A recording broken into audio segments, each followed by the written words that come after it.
Gravissimo infortunio sul lavoro a Noale quando nel pomeriggio il 59enne titolare dell'ex consorzio agrario di Verossi è caduto improvvisamente dal ponteggio presente nel cantiere all'interno dell'azienda, precipitando e battendo rovinosamente la testa a terra dopo un volo di 2,5 metri, massimo 3. Il fatto nel pomeriggio.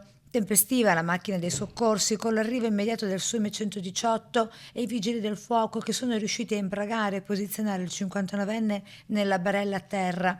Dopo averlo recuperato con l'uso del vericello, è stato elitrasportato all'ospedale dell'Angelo, dove sta lottando per la vita e dove, con tutto il personale sanitario che l'ha preso in cura, l'ha raggiunto anche il figlio che lavora in azienda con lui. Sul luogo dell'incidente anche gli uomini dello Spisal. Tra le cause della caduta non si esclude un improvviso malore come pure la perdita di equilibrio per altre ragioni, ora al vaglio degli inquirenti. Sul luogo dell'infortunio anche il sindaco di Noale, Stefano Sorino, che esprime la massima vicinanza e sostegno alla famiglia.